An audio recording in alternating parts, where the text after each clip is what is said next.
Today on Investigate TV Plus, a young survivor of a shark attack. Her life changed forever. I knew the shark had bitten my leg. I knew it had bitten my arm, but I didn't know it would end up in my leg being amputated. I'm Tisha Powell. And I'm Lee Zurich. Now she's working with lawmakers to create a national standard to warn the public.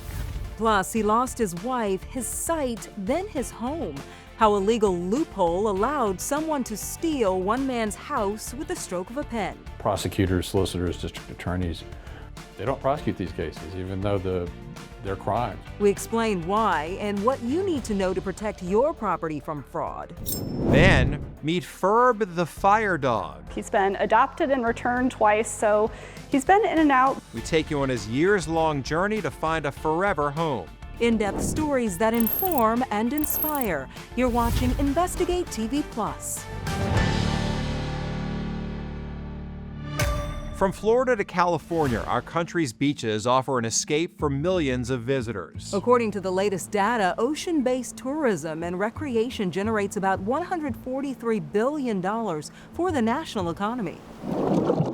But sometimes lurking under the surface is a rare but hidden danger. In 2025, the University of Florida's International Shark Attack File recorded 25 unprovoked shark bites in the U.S., more than any other country on Earth. We're not sharing this information to scare you, but rather to raise awareness. That it's also the mission of a young shark attack survivor to spare others from the pain she endured. It probably happened all in about 10 seconds, and then I raised my arm out of the water and there was just no arm there. That's Lulu Gribben, who was just 15 years old when she lost her left hand and right leg following a scary encounter with a shark. Her experience has become the inspiration behind Lulu's Law, a push for shark alert systems that aim to notify beachgoers in the event of a nearby attack. Reporter Heather Graff has an in-depth look at how those warnings would work and how Lulu hopes to bring that safety measure to the entire country. Watching Lulu Gribben walk with ease against all odds is impressive. But wait until you see her water ski, swing a golf club, or hike to the top of a mountain. Never, ever give up. The strength and determination of this 16-year-old double amputee is on display daily in all that she does. It has shown me that life is a gift and to not take it for granted. It was June 2024 on a mother-daughter beach trip to Florida's Gulf Coast when Lulu's life changed in an instant. We were swimming in the water, and as we were riding the waves in, I turned around and heard my best friend scream, "Shark." I'd never felt the shark bite off my arm. I never felt it latch onto my leg. In my brain, I knew that something was wrong, so I just raised my arm out of the water, and I saw just flesh and bone. And all I could say over and over again was just, please keep breathing. Please keep breathing. But Lulu persevered. I had a total of 9 surgeries and procedures, and eventually I relearned how to walk in that hospital. She also learned that just about 90 minutes before her near-death encounter, there'd been another shark attack just a few miles away. Elizabeth Foley, the 45-year-old victim in that incident, survived, but also lost one of her hands. If I had known this, then me and my friends, we would have not been swimming in the water, and we would have just been tanning on the beach. And so it totally changed my life. A realization that soon led lawmakers in her home state of Alabama to introduce Lulu's Law. The legislation creates a shark alert system for the state's coastal counties and would send out real-time notifications similar to an Amber Alert if a shark attack takes place. Lulu advocated for the bill at the state capitol and stood next to the governor as it was signed into law in May 2025. Having a law named after me is such an honor, and I just want to put this law out there to make the beaches safer. I think Alabama is leading, and I believe others will follow that lead. U.S. Senator Katie Britt represents Alabama in the nation's capital, and while she fully supports the state legislation, she's also introduced a Lulu's Law of her own in Congress. It would direct the Federal Communications Commission to classify shark attacks as events for which wireless emergency alerts can be sent to cell phones. The legislation would not mandate the alerts nationwide, but Britt believes it would empower other states and local jurisdictions to begin using them. Sometimes you have to be incredibly specific to make sure that people know that that's what it can be used for, and then it will encourage that use. The federal proposal is bipartisan, and in July 2025, it passed unanimously in the Senate. I was just so happy and so thrilled that this act was moving. The Gribben family views it as a common-sense approach that could potentially save lives. The Lulu's parents also acknowledge there's been some pushback along the way. You know, a lot of people say, well, sharks live in the ocean. Well, we know that, but that doesn't mean we can't be a little bit more active to be safe around them. An earlier version of Alabama's law would have allowed the alert system to be activated anytime a shark is spotted in the water. But there were concerns that could lead to excessive alerts and potentially hurt tourism, so it was scaled back. The bill, as approved, allows for alerts to be issued only in the event of an unprovoked shark attack, and authorities say they'll be geofenced by location, meaning they just go out to cell phones within the nearby area along the shoreline. Everybody has a choice if they want to get in the water or not. We're not regulating who can go swim. It's, just giving you a little bit more data. And then make your own decision. And make your own decision. According to the International Shark Attack file maintained by the Florida Museum of Natural History, in 2024, Lulu's attack was one of 47 unprovoked shark bites on humans worldwide. Just 4 of those were fatal. And while the U.S. consistently sees higher numbers than other countries, even here, experts still stress attacks remain rare. The chances are low. John Caruso is a professor emeritus in the Department of Ecology and Evolutionary Biology at Tulane University. Many times, a shark attack can be a case of mistaken identity. Sharks mistaken a splash in the water for a splash of a fish. But Caruso also cautions sharks are highly mobile, and so he worries about the effectiveness of alerts sent out after an attack. He says a better approach would be to deploy shark spotting drones, like those New York has used in recent years to patrol beaches from overhead. And alert people when there are sharks close to the beach. That would make a lot more sense to me than after the fact. For now, Senator Britt's response to any skeptics is this. Tell that to Lulu, because it was 90 minutes and less than 4 miles. And had there been an alert system in place, then Lulu would have never been in the water. And Lulu, for her part, has already made it clear she doesn't give up without a fight. Brings me so much joy when people stop me and they ask for a picture and I get to spread awareness about amputees and I get to share my story. Never let an obstacle define you or overcome you. At the state level in Alabama, Lulu's law officially took effect in October 2025. At the federal level, if it's approved in the House of Representatives, it would then head to the desk of President Donald Trump. But Lulu's advocacy work doesn't stop there. She recently launched the Lulu Strong Foundation with a goal of supporting research and prosthetic technologies to help amputees. To learn more, head to InvestigateTV.com and search Lulu's Law. In Washington, I'm Heather Graff. As Heather mentioned, experts say shark attacks are extremely rare. But there are small steps you can take to reduce your risk. First, avoid the water around dawn and dusk, when sharks tend to be most active in feeding. You should also use caution around sandbars, which tend to be a favorite hangout of sharks. Avoid the water if you're bleeding. Steer clear of areas where people are fishing, and leave the shiny jewelry at home, as it can resemble fish scales in the ocean. Still ahead, a recovery center finds a recipe for treatment can come from farm-to-table ingredients. They're working on really hard stuff, and so to feed them healthy, nutritious food that can be soothing and supportive and make you feel comforted is really important. We give you an inside look at the center with a fresh perspective on healing after a crisis. But first, we expose a type of fraud experts say can go unpunished. Would you like to see people go to jail? Certainly. But that's just not the way the system works. how our investigation helped close a legal loophole and what you need to know to protect yourself from deed fraud.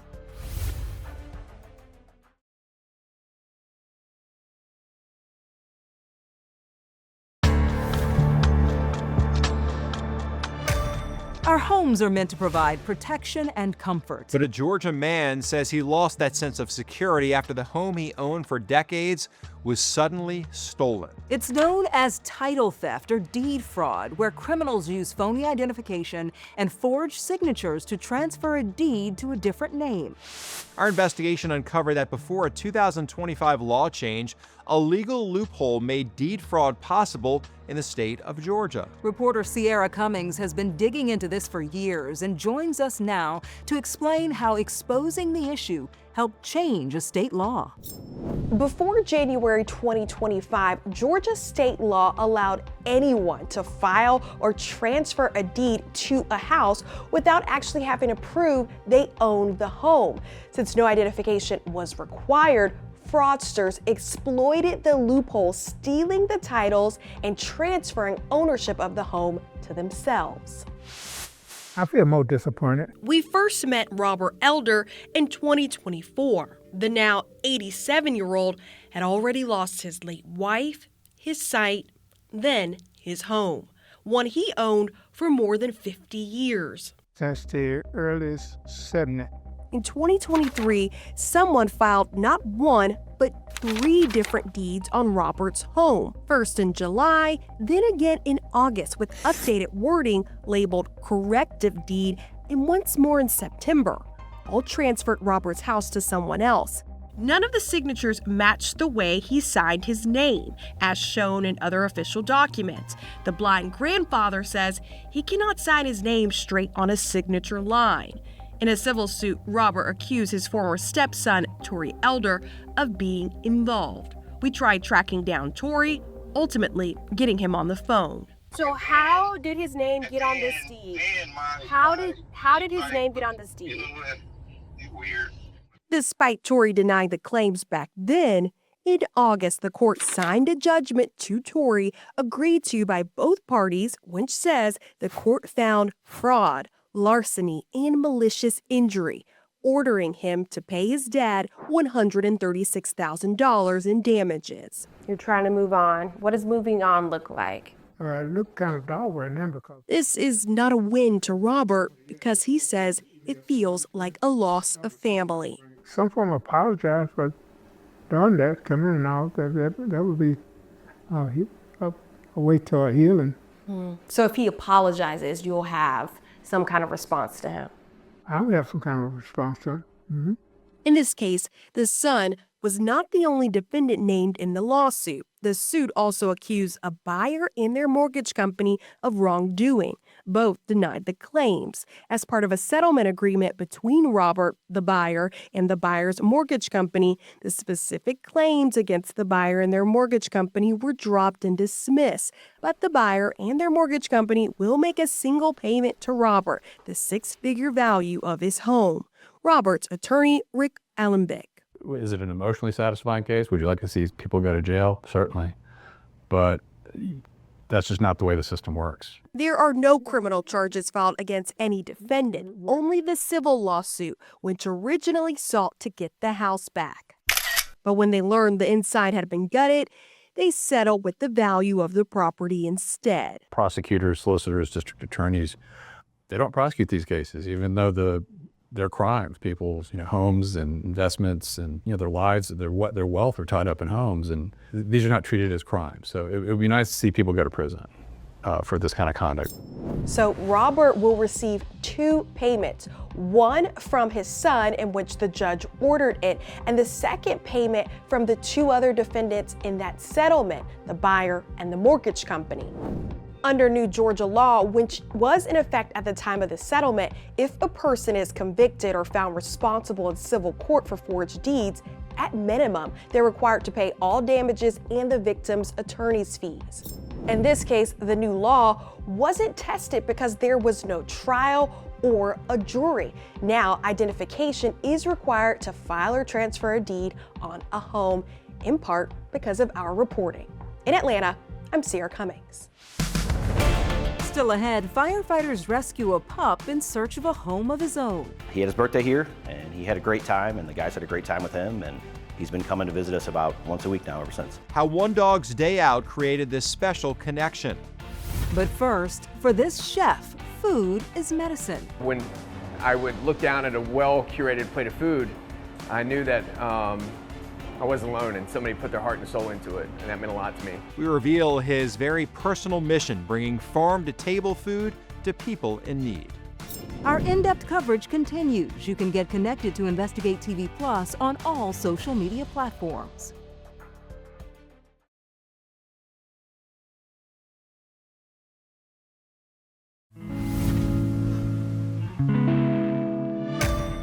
A nonprofit mental health treatment facility says it takes its menu seriously, offering 5-star worthy farm-to-table meals. Reporter Dedrick Russell shows us how this emphasis on food has already made a difference for patients. Chef Sam Domenech has a story to tell. Whenever I was going through the early recovery process, I found myself in treatment centers, and food played a big role in my healing process. The chef celebrates more than 10 years of sobriety.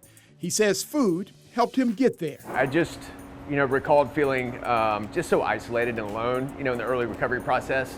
And I remember when I would look down at a well-curated plate of food, I knew that I wasn't alone and somebody put their heart and soul into it, and that meant a lot to me. Now Chef Domenech is putting his heart and soul in Hopeway. He organizes 3 meals a day plus a snack. Area farmers provide fresh food, and then the chef uses those ingredients to come up with satisfying bites that help patients get to a better place. We celebrate with food, weddings, birthdays. Sometimes we mourn with food, funerals when we lose people.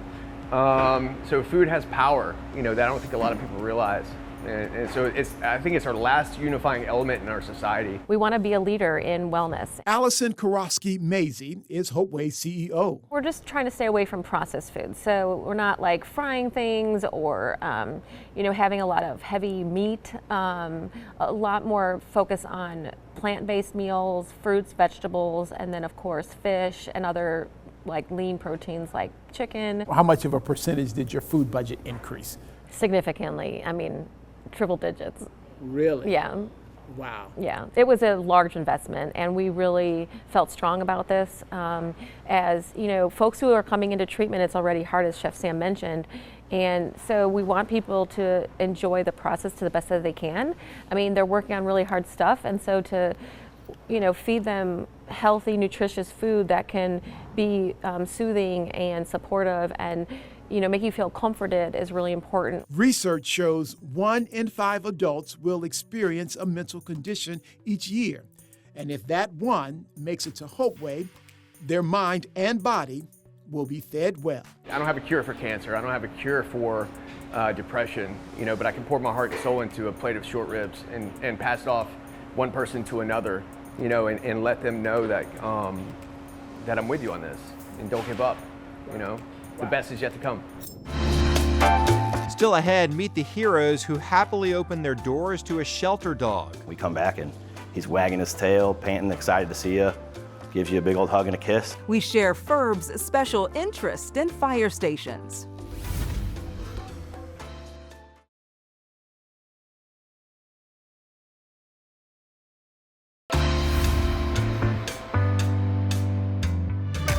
Across the country in 2024, there were about 5.8 million cats and dogs waiting in shelters and rescues for their forever home. One pup in Missouri has had it a little more rough than other shelter animals. He had been adopted and returned a few times, so he's been in 5 Acre system since 2021. This is Ferb. He was the longest resident at 5 Acres Animal Shelter in St. Charles. Emphasis on was. Reporter Steve Harris shows us how the shelter hound became Ferb, the fire dog. At Fire Station 5 in St. Charles, it's time for their weekly visit from Ferb. Ferb's a pretty laid-back guy. Here, let's go play inside. There's Ferb, the furry 4-legged firefighter's friend. Say that 5 times fast. He just turned 10 he's just happy to be around people. Ferb is a longtime resident of 5 Acres Animal Shelter. He's been adopted and returned twice, so he's been in and out. His firehouse visits started because, well, Ferb loves, of all things, sirens. Every time a fire truck or an ambulance goes by the shelter, he howls and sings, and he loves it. When the firefighters found out about him, He had his birthday here, and he had a great time, and the guys had a great time with him, and he's been coming to visit us about once a week now ever since. He had a blast and immediately connected with the guys here. so the firehouse has kind of become a home away from home from Ferb, if you will. In fact, he's got his own bed. Sit. Good boy. When they return from a call, Ferb is there to welcome them back. We come back, and he's wagging his tail, panting, excited to see you, gives you a big old hug and a kiss. And for Ferb, knowing that Ferb gets some undivided attention for a few hours a day means a lot to us, and it means even more to him. The kitchen's his favorite place in the firehouse. But as much as he loves his bacon, bed, and battalion buddies, what Ferb really needs is a permanent home. He's a really happy, laid-back guy who just loves people and wants a family of his own. And maybe an occasional trip to the firehouse. And we are happy to say less than 2 weeks later, Ferb found his forever home. And then I looked him up online and said how good a dog he was. He looked like a good dog, and they loved his name. And I figured, you know, everything or everybody deserves a shot. Jerry and Vicky Moriari adopted Ferb after seeing his obsession with sirens. They say just like the firehouse, his favorite place is the kitchen, where he waits for his treats. You know, that dog, Ferb, couldn't go, homeless for that long, No, right? he's cute. So cute. Loves sirens. I see he's going to be happy now with his new family. He will be, yes. Well, that's it for us on Investigate TV Plus. I'm Tisha Powell. And I'm Lee Zurich. Thanks for watching.